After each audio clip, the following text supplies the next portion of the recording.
Winter 1943. In the remote mountains of Norway, a handful of trained resistance fighters prepared to strike a target that could decide the war's future. Their objective was not a supply convoy or a fortress, but an industrial plant producing heavy water, a substance central to nuclear research. For months, Allied intelligence had tracked German efforts to build a bomb. The Vemork facility became a focal point in that secret contest. This film recounts how Norwegian commandos, trained in Britain and operating at home, executed operations that interrupted Nazi nuclear plans. We will examine intelligence, planning, the perilous insertions into Norwegian winter, the sabotage itself, and the aftermath that followed across Europe. This is a story of discipline, local knowledge, and quiet courage that would change the trajectory of a secret scientific race. By 1940, German physicists pursued nuclear fission. Uranium and heavy water were key ingredients in their experiments and in any practical weapon design. Heavy water, used as a neutron moderator, could enable a reactor using natural uranium. Germany sought a reliable supply to advance its program.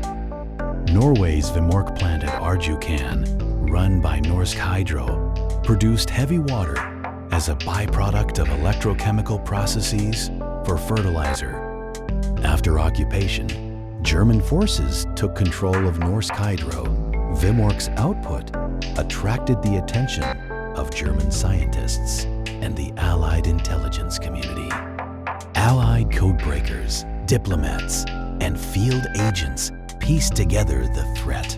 Heavy water shipments and production figures became urgent targets for disruption. Leaders in London concluded that denying heavy water would slow or halt German reactor work. A covert operation was authorized with Norwegian partners.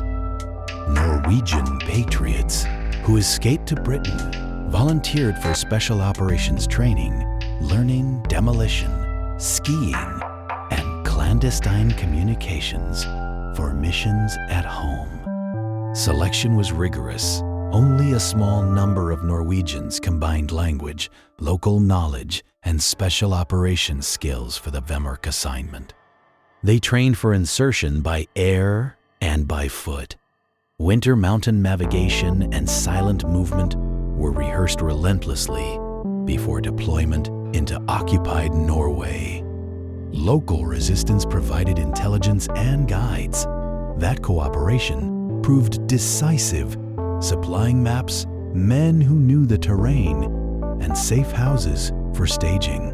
Radio contact to London coordinated drop zones and timing. The mission required secrecy. Compromise would mean capture and execution under German law. Morale among the teams was steady, tempered by knowledge of the risks. They understood how strategic effects could outweigh their personal danger. The first Allied attempt, a glider-borne operation, ended in tragedy with crashed aircraft and captured crews, underscoring the operation's perilous nature. Undeterred, a new plan used small, highly trained Norwegian teams inserted by parachute and on skis to approach the plant from the plateau.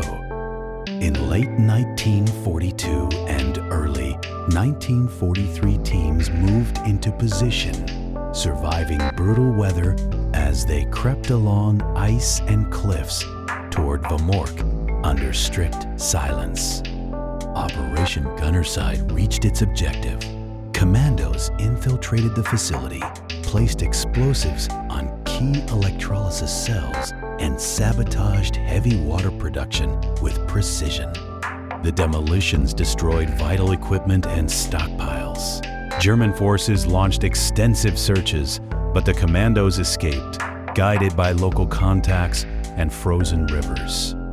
Months later, the Germans attempted to transport remaining heavy water by ferry. A coordinated sabotage sank the shipment, further denying the material to Nazi efforts. The sabotage operations delayed Germany's access to heavy water and set back reactor development. Historians argue the actions were strategically consequential. For the participants, the mission carried heavy costs. Some were captured or killed. Many returned to quiet civilian lives after the war's end. Operational secrecy kept these stories out of public view for years. Only later did veterans' accounts and archives reveal the full sequence of events.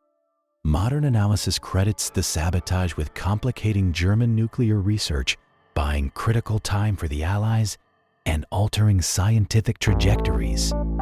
Today, museums and memorials preserve the memory of those operations. Their actions are studied as an example of targeted sabotage with strategic impact.